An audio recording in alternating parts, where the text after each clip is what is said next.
Be ready. 5 seconds. Start.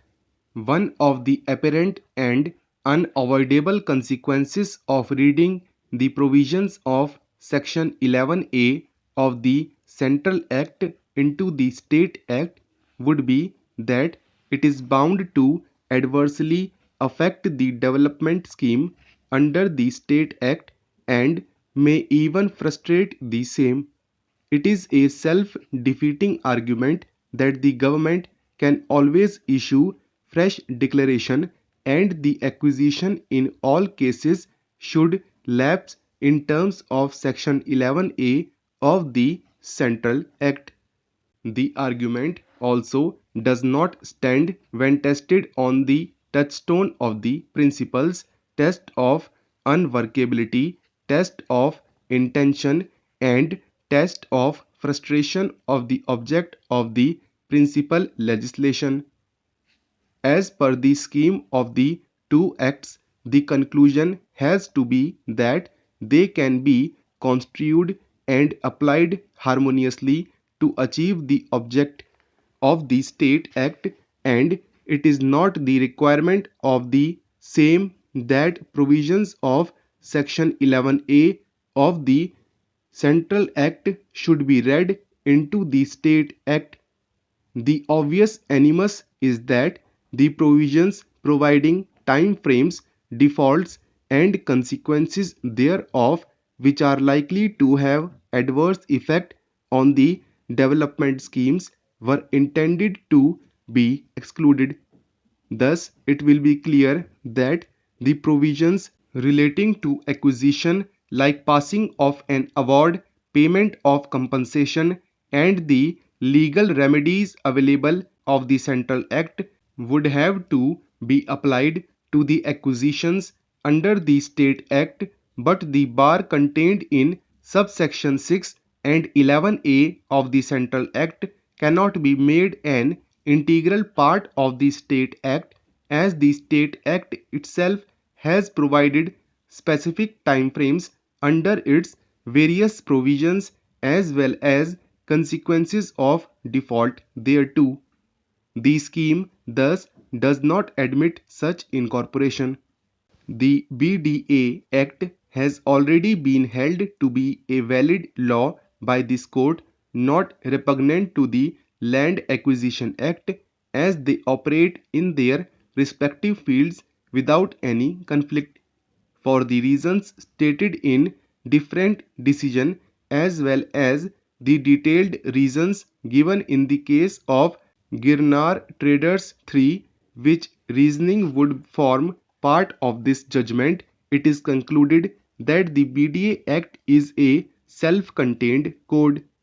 The language of Section 36 of the BDA Act clearly mandates legislation by incorporation, and as per the scheme of the two acts, effective and complete implementation of the state law without any conflict is possible. The object of the state law being planned development, acquisition is merely incidental thereto, and therefore such an approach does not offend any of the known principles of statutory interpretation. The respondents engaged in the business of import of rough marble blocks classifiable under subheading 1512 of the Customs Tariff Act 1975. The goods imported by them were confiscated under Section 111D of the Act.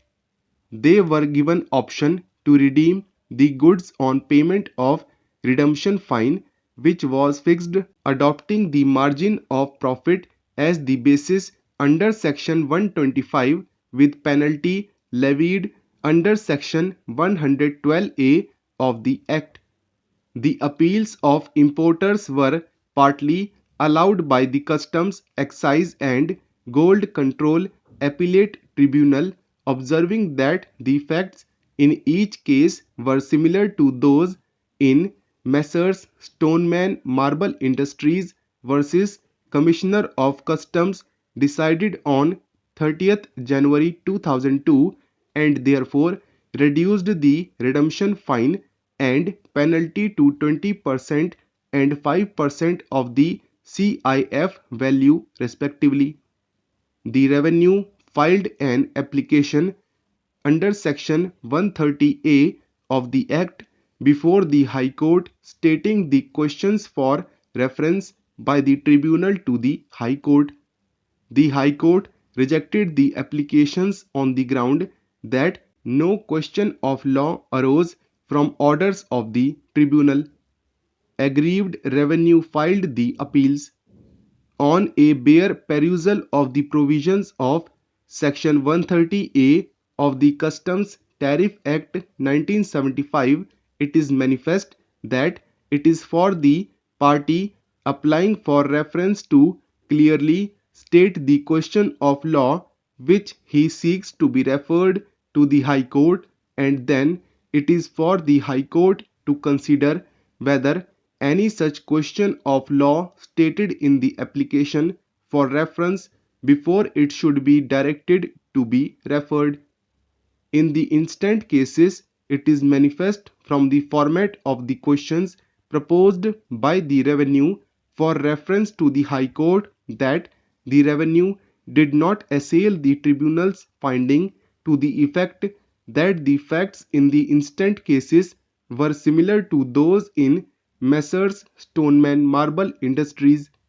It is a trite proposition that unless the correctness of facts on the basis whereof an inference is drawn by the tribunal is put in issue, a question of law does not arise from its order in any way.